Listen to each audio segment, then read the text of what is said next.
لا جناح علیکم ان طلقتم النساء ما لم تمسوهن او تفرضوا لهن فریضہ، تم پر کوئی گناہ نہیں ہے کہ تم ایسی بیویوں کو طلاق دے دو کہ جن کو نہ تو تم نے اب تک چھوا ہو اور نہ ان کے لیے مہر مقرر کیا ہو۔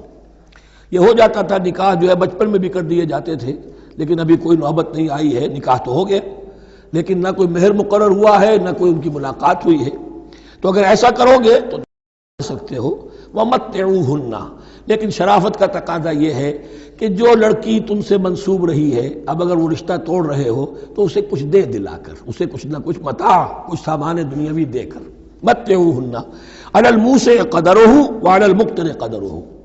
جو وسعت والا ہے، جس کو کشائش حاصل ہے، غنی ہے، وہ اپنی حیثیت کے مطابق، اور جو تنگ دست ہے وہ اپنی حیثیت کے مطابق۔ متاع بالمعروف، اور یہ ساز و سامان دینا جو ہے یہ بھی بھلے انداز میں ہو، ایسا نہ ہو جو خیرات دی جا رہی ہو۔ حقا علی المحسنین، یہ حق ہے محسنین پر، یہ سمجھے کہ ہم پر اللہ تعالیٰ کی طرف سے عائد کردہ یہ ذمہ داری ہے۔ وَإِن طَلَّقْتُمُوهُنَّ مِن قَبْلِ أَن تَمَسُّوهُنَّ وَقَدْ فَرَضْتُمْ لَهُنَّ فَرِيضَةً، اور اگر دوسری شکل یہ ہے کہ تم نے طلاق دی ایسی بیوی کو کہ جس کو تم نے چھوا تو نہیں ہے لیکن مہر مقرر ہو چکا تھا، فَنِصْفُ مَا فَرَضْتُمْ، تو اب آدھا مہر جو ہے جو تم نے فرض کیا تھا، جو طے کیا تھا، اس کا آدھا تو تمہیں دینا ہی دینا ہے۔ الا یعفون، الا یہ کہ وہ معاف کر دیں، ہمیں آدھا بھی نہیں چاہیے، یا چلیے ہمیں چوتھائی دے دیجئے۔ او یعفو الذی بیدہ عقدۃ النکاح، یا وہ اس کے اندر جو ہے سخاوت سے کام لے کہ جس کے ہاتھ میں نکاح کی گرہ ہے، گرہ تو مرد کے ہاتھ میں وہ کھول سکتا ہے، عورت طلاق دے نہیں سکتی، لہذا کیوں نہ ایسا کرو کہ تم پورا ہی مہر دے دو۔ فرمایا وَأَن تَعْفُوا، اگر تم درگزر کرو اور زیادہ دو، اقرب للتقوی، یہ تقوی سے قریب تر ہے۔ وَلَا تَنْسَبُوا الْفَضْلَ بَيْنَكُمْ، اپنے مابین احسان کرنا مت بھولو، اور اپنے مابین جو فضیلت اللہ نے تمہیں دی ہے عورتوں پر اس کو مت بھولو۔ تمہارا پھر ایٹیچیوڈ بھی ایسا ہونا چاہیے کہ تم اپنے بڑے ہونے کے حساب سے ان کے ساتھ نرمی کرو، ان کو زیادہ دو، ان کو جتنا بھی مہر مقرر کیا تھا اس سے بھی زیادہ دے دلا کے رخصت کرو۔ قانون میں تو صرف مہر ہوگا، البتہ قانون یہی ہے کہ اگر انہیں چھوا نہیں ہے، مقاربت نہیں ہوئی ہے، لیکن یہ کہ مہر مقرر ہو چکا تھا تو آدھا مہر تو لازماً دینا ہے۔ آدھا بھی یہ چھوڑ سکتی ہے عورت، لیکن تمہارے لیے بہتر ہے کہ تم پورا دو یا اور زیادہ دو۔ ان اللہ بما تعملون بصیر، یقیناً جو کچھ تم کر رہے ہو اللہ دیکھ رہا ہے۔ حافظوا علی الصلوات والصلاۃ الوسطی، محافظت کرو پوری طرح، چوکس ہو کر، چوکنے ہو کر تمام نمازوں کی، اور خاص طور پر صلاۃ وسطیٰ کی۔ یعنی بار بار جو آ رہا ہے، جان لو اللہ جانتا ہے، جان لو اللہ دیکھ رہا ہے، جو کچھ تم کر رہے ہو اللہ کی نگاہ میں ہے، جو کچھ تم کر رہے ہو اللہ باخبر ہے، یہ سارا کچھ جو ہے یہ اللہ کی یاد ذہن میں برقرار رکھنے کے لیے تمہیں نماز دی گئی ہے۔ 5 وقتہ تم حاضر ہو، دنیا کے کاروبار سے نکلو اور آ کر پھر عہد اللہ سے اپنا جو ہے، یہ جو حفیظ کا ایک شعر ہے، آؤ سجدے میں گرے لوح جبی تازہ کریں، سرکشی نے کر دیے دھندلے نقوش بندگی، آؤ سجدے میں گرے لوح جبی تازہ کریں۔ یہاں پر جو ہمارا بندگی کا نقش تھا سرکشی کی وجہ سے وہ دھندلے ہو گئے ہیں۔ سرکشی نے کر دیے دھندلے نقوش بندگی، آؤ سجدے میں گریں لوح جبی تازہ کریں، کہ پھر اس پر اللہ تعالیٰ کے ساتھ جو عہد کیا ہے ایاک نعبد و ایاک نستعین، اسے پھر تازہ کریں۔ حافظوا علی الصلوات والصلاۃ الوسطی، صلاۃ وسطیٰ کے بارے میں بہت سے اقوال ہیں، لیکن عام طور پر اس سے مراد عصر کی نماز لی گئی ہے۔ دن میں 2 نمازیں اس سے پہلے ہیں، فجر ہے، ظہر ہے، 2 پھر بعد میں ہیں، مغرب ہے، عشاء ہے۔ وقوموا للہ قانتین، اور کھڑے ہوا کرو اللہ کے سامنے پورے ادب کے ساتھ، یعنی ایک تو رکوع ہے جس میں جھکنا ہے، سجدہ ہے جھکنے کی انتہا ہے، قیام بھی قنوت کے ساتھ ہو، معلوم ہو کہ ایک بندہ اپنے آقا کے سامنے کھڑا ہے، اس کے کھڑے ہونے کے انداز میں بھی معلوم ہو کہ تواضع ہے، عجز ہے۔ فَإِنْ خِفْتُمْ فَرِجَالًا أَوْ رُكْبَانًا، اور اگر تم خوف کی حالت میں ہو تو چاہے پیادہ چلتے ہوئے، سفر کرتے ہوئے، دشمن پیچھا کر رہا ہے، آپ کہیں جا رہے ہیں تو چاہے اب رکیں گے نماز پڑھیں گے تو وہ تعاقب میں قریب آ جائے گا، تو رجالن چلتے ہوئے، یا کہیں جلدی جانا ہے اور وہاں پر ابھی فوری طور پر حملہ کرنا ہے تو اس میں یہ ہے کہ جنگ کی حالت میں یہ رعایتیں ہیں، چلتے ہوئے اور رکبانہ یا سوار ہونے کی حالت میں بھی نماز پڑھی جا سکتی ہے۔ فَإِذَا أَمِنْتُمْ، لیکن پھر جب امن میں ہو جاؤ، فاذکروا اللہ کما علمکم، پھر اللہ کو یاد کرو جیسے کہ تمہیں اس نے سکھایا ہے۔ کس نے سکھایا ہے؟ محمد الرسول اللہ نے۔ صلو کما رأیتمونی اصلی، نماز پڑھو جیسے کہ تم مجھے دیکھتے ہو میں نماز پڑھتا ہوں۔ وہ ہے اللہ کا سکھایا ہوا،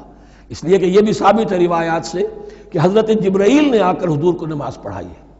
2 دن پڑھائی ہے۔ ایک دن 5 نمازیں اول وقت میں پڑھائیں، دوسرے دن 5 نمازیں آخری وقت میں پڑھائیں، اور بتا دیا کہ ان نمازوں کا وقت ان اوقات کے دوران ہے۔ تو معلم جو ہے حضور کے نماز کے معاملے میں حضرت جبرائیل ہے، اور اب حضور جو ہے پوری امت کے لیے معلم ہے۔ فَإِذَا أَمِنْتُمْ فَاذْكُرُوا اللَّهَ كَمَا عَلَّمَكُم مَّا لَمْ تَكُونُوا تَعْلَمُونَ، جو کہ تم نہیں جانتے تھے اللہ نے تمہیں سکھایا ہے۔ وَالَّذِينَ يَتَوَفَّوْنَ مِنكُمْ وَيَذَرُونَ أَزْوَاجًا، اور پھر دوبارہ لوٹ کر معاملہ آ رہا ہے بیواؤں کا، اور جو لوگ تم میں سے وفات دے دیے جائیں اور وہ چھوڑ جائیں پیچھے بیویاں، وَصِيَّةً لِأَزْوَاجِهِم مَّتَاعًا إِلَى الْحَوْلِ غَيْرَ إِخْرَاج، تو ان کی بیویوں کے لیے وصیت لازماً، اپنی بیویوں کے لیے وصیت لازماً کریں 1 سال تک کے لیے نان نفقے کی، اور بغیر اس کے کہ انہیں گھروں سے نکالا جائے۔ اب یوں سمجھئے اس کو، ایک شخص فوت ہوا ہے، 4 بیویاں ہیں، ایک کے ہاں اولاد تھی، بیٹا تو اسی کا ہے، باقی 3 تو اس کی جو ہیں سوتیلی مائیں ہیں۔ ایک ماں کو تو وہ اپنی ماں سمجھ کر اس کی خدمت کرے گا، باقی 3 کو لائبلٹی سمجھے گا۔ تو فرمایا ایسا نہ ہو کہ فوراً نکال دو کہ جاؤ اپنا راستہ لو، جس سے تمہاری شادی تھی وہ گیا۔ 1 سال کے لیے انہیں گھر سے نہ نکالا جائے اور ان کا نان نفقہ دیا جائے۔ لیکن یہ بھی اصل میں تھا وصیت کا، جب یہ جو قانون آئے گا وراثت کا تو اس سے پہلے کے لیے، جیسے کہ والدین کے لیے کہا گیا تھا وصیت کرو، ایسے بیویوں کے لیے بھی کرو۔ جب ان کا حق آ گیا، اس لیے کہ شوہر مر گیا ہے تو بیوی کا حق ہے اس کی وراثت میں، بیوی مر گئی ہے شوہر کا حق ہے اس کی وراثت میں، تو وہ تو وراثت کے اندر حق معین ہو گیا، تو اب یہ وصیت کی ضرورت نہیں۔ اور اسی طرح 1 سال کا نفقہ نہیں ہے، اب نفقہ جو ہے وہ صرف عدت کے دوران کا ہے، جو ہم اس سے پہلے پڑھ چکے ہیں۔ فَإِنْ خَرَجْنَ فَلَا جُنَاحَ عَلَيْكُمْ فِي مَا فَعَلْنَ فِي أَنفُسِهِنَّ، لیکن اگر وہ خود نکل جائیں، ظاہر بات ہے کہ عدت ہوتی 4 مہینے 10 دن، اب تم سال بھر روکو گے تو نہیں ان کو، اگر وہ شادی کر کے کہیں اور جا کے بسنا چاہیں تو تم پر کوئی الزام نہیں آئے گا، جو کچھ وہ کرتی ہیں اپنی جانوں کے بارے میں معروف ہو، بھلے طریقے پر، معروف طریقے پر۔ واللہ عزیز الحکیم، اور یقیناً اللہ تعالیٰ زبردست ہے، حکمت والا۔ وَلِلْمُطَلَّقَاتِ مَتَاعٌ بِالْمَعْرُوفِ، اسی طرح مطلقات کے لیے بھی ساز و سامان زندگی کی ضروریات ہے معروف طریقے پر، حقاً علی المتقین، لیکن یہ ہے عدت کے وقت تک کے لیے۔ اسی معاملے میں شاہ بانو کیس میں ایک جو فیصلہ دیا تھا، یہ کلکتہ ہائی کورٹ نے، اس پر پھر ہندوستان میں ایجیٹیشن ہوا۔ اس نے یہ فیصلہ دیا تھا کہ کوئی مسلمان اپنی بیوی کو طلاق دے دے تو اب وہ بیوی اگر تو دوسری شادی کر لے تب تو بات دوسری ہے، ورنہ جب تک زندہ رہے گی اس طلاق دینے والے پر اس کا نان نفقہ جو ہے رہے گا پوری زندگی تک۔ اس پر مسلمانوں نے کہا، بھارت کے مسلمانوں نے، یہ ہماری شریعت میں دخل اندازی ہے، شریعت نے صرف عدت تک کا حق رکھا ہے مطلقہ کے لیے، تم ساری زندگی کہاں سے لا رہے ہو؟ پھر وہ فساد ہوا، پھر بہت سے لوگوں نے جانیں دیں، پھر جو ہے ایجیٹیشن ہوا، لیکن پھر راجیو گاندھی کو گھٹنے ٹیکنے پڑے، اور پھر قانون بنا دیا گیا بھارت میں کہ کوئی عدالت ہندوستان کی including supreme court of India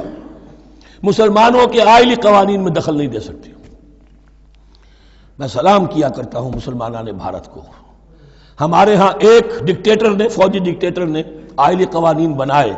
جنہیں سنیوں نے، شیعوں نے، اہل حدیث نے، بریلویوں نے، دیوبندیوں نے اور جماعت اسلامی کی ٹاپ کی قیادت سب نے یہ کہا کہ یہ غلط قوانین ہیں، اور وہ آج تک چل رہے ہیں۔